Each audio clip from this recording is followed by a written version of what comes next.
Innovation in the space than perhaps ever since I've been in the business.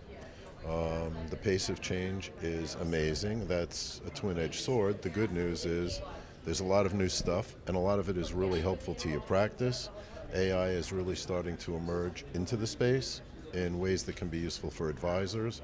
But if advisors are not paying attention and they're not up to date on it, they're missing the opportunity. So, I wrote the book on this 25 plus years ago. I think if you're small and nimble and you leverage technology, you can really be very successful in this business. Unfortunately, a lot of folks just don't have the time because they're spending all their time with their clients. That's right. And not enough time really researching how to grow their business. Yeah, and I say this all the time, it's the good news and bad news, and it's both the same, that there is so much choice. Right. And I suffer from this, shiny new toy syndrome. We're Right. like, oh, that's pretty cool, that's pretty cool, that's pretty cool. So you got to be a little careful with that, but there is so much out there, and it does allow us smaller firms to, as I say before, punch above our weight. So what kind of advice could you give to an advisor? Maybe they're at a broker-dealer right now, they're looking to go independent, and they're going to start building their tech stack. What should they look at first? Well, you have to do your research and you have to do your due diligence, and obviously there's a number of ways to do that. You can hire an experienced consultant, that's all they do. A good place to start perhaps is the T3 Inside Information Tech Survey every year. Mm-hmm. We survey advisors, ask them what they're using, so you know what's popular, number one, and then we also give it, the advisors give it a satisfaction ranking, so we know how satisfied advisors are with the technology they're using.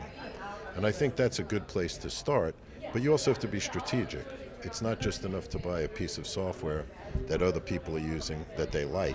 Is it an apples to apples comparison? What they're using, does it apply to your practice, right? And your Absolutely. business? And how does it fit with everything else you're trying to do? So something may be the best for a lot of people, it may not be the best for you.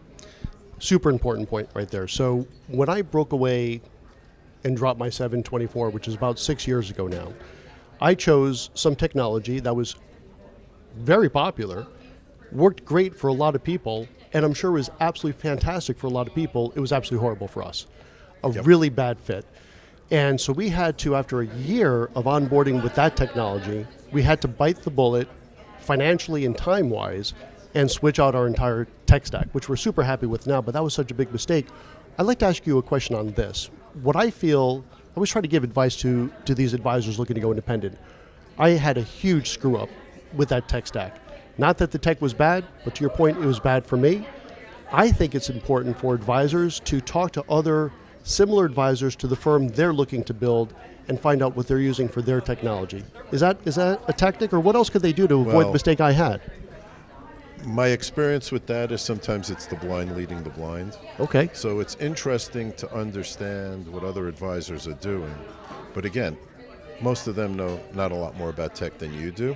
And so I do think when you're interviewing technology firms, try and look at, who's their core client, and do the clients they serve look like you, right? We have something in our tech survey we started a couple of years ago. We call it the Mighty Mites. It's these smaller technology firms that don't have wide appeal, but they're super popular, and the people who use them are very satisfied with them. Why? Because they've identified a niche and they stay in their lane.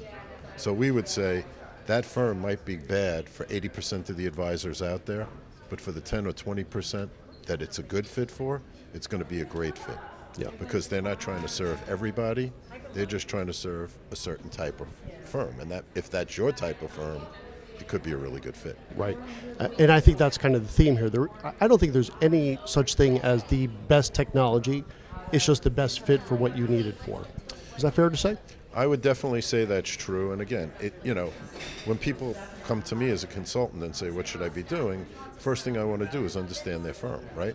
What's your typical AUM? What does your typical client look like? Who are you trying to serve? Is it kind of mid-market, emerging, wealth? Is it older clients that have different, more complex estate planning needs, for example? Right? If you're dealing with 30-somethings and 40-somethings, you probably don't want to concentrate on sophisticated estate planning software. Yes. Let's talk about that for just a moment, because that's something that we've just gotten involved with at my shop. And estate planning technology is really coming to the fore, it seems to be. Everyone's talking about it, and I think for good reason. Yeah, because everybody realized a few years ago that the provisions were going to sunset from the 17 law and something was going to change. The problem is we don't know what the change is going to be yet. That's right. We might have a clue in a couple of months, though. We hope. Indeed, hopefully.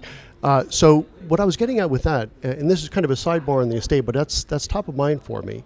There's kind of estate planning technology out there that's really more geared toward the mass affluent that just need a basic trust and will, and we actually use trust and will for that. But then they have the folks like Wealth.com and Vanilla, which are doing the more sophisticated illustrations. Right. But unless you're dealing with people at least $10 million or more, there's not much to illustrate, right? You're going to die and the money's going to pass and you don't pay taxes, right? Exactly. That's your illustration. So it is, again, important to realize not enough that I want estate planning technology, but for what reason? For that KOC, could a client that just needs a trust and will?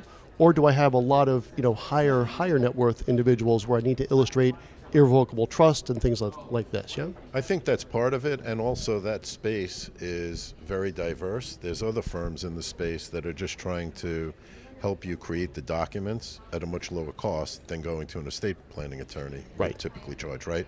And so there's firms for that. There's firms, like you said, for the mass affluent, and there's some either individual software or add-ons to popular programs that can do very sophisticated estate planning illustrations. Absolutely. Okay, so let's pivot just a little bit, because I know earlier this year I was at your T3 conference. Yes. I believe I'm coming back and doing goRIA as well, which I'm looking forward to that. When is the next conference? Just so I can get onto my calendar as well. Next conference is March 3rd through 6th, 2025, in Dallas, downtown Dallas, Texas. Okay. And I do want to highlight this a little bit because, again, I happen to love technology and I love going to conferences. What I loved about your conference is it's so hyper-focused on, I like to call the muffin top, like the best part, for me at least, which is the technology. But also what I think is really effective is if I go in knowing I want to pick up this type of technology, they're almost all there. And I can do a lot of quick demos within the course of a couple of days, and then bring my list of who I really want to do a deep dive with from 10 down to 3. I think that's a really great use of time. Yeah, I mean, every year we have a certain amount of advisors who come and probably never go to an educational session. They just spend all their time, because they're doing their due diligence, in the exhibit hall. Typically we have about 100 firms there. Most of them are, some of the more popular ones in the industry, but also, like we said, some of those niche players that score very, very high in satisfaction on our survey. And yes, if you're looking for CRM, you can interview 6 or more firms, probably in a matter of 24 to 48 hours. Same thing for financial planning. If you're looking to supplement some back office things, it's all there, and there's always innovation there. Yeah, absolutely. So that's probably a good place to end it for today. I know you're going to be up on the stage later this afternoon. I will. What are you talking about? Technology, I assume. Yeah, it's it's a funny one for me, because the CFP board asked me to come here. I've been a pain in their ass for 25 years, telling them they need to do more on tech, right? Until recently they said that wasn't in their purview. Now they've come out with practice standards. And to me, again, I don't know if the glass is half full or half empty yet. On the one hand, I think it's great that they have standards, and on the other hand, I don't even think, from my research so far, a lot of CFP licensees don't even know these standards exist. And there's also, as far as I can see, very little in the way of CE credit or education or requirements around the standards. So, promulgating standards and then not giving advisors the tools to live up to the standards. So I have more questions than answers right now, but hopefully they'll get answered in the next day or two. Well, that sounds really good, and I think this session is a great step in that direction, and I'm going to try to make it myself. Well, thank you. All right, Joel Bruckenstein, thanks for joining us. My pleasure. Thank you. All right, and I'll see you in Texas in March. If not sooner. Very good. All right, so that's it for this particular segment. We have 2 more to go, so stay with us. As I say, in between your football and your CFP content, we got your entertainment covered for this Sunday morning and afternoon. Thanks for joining us, and I keep looking at the monitor, and I got to look at that camera. Thanks for joining us. I'll be back in about another hour. Joel, thanks again. Thank you.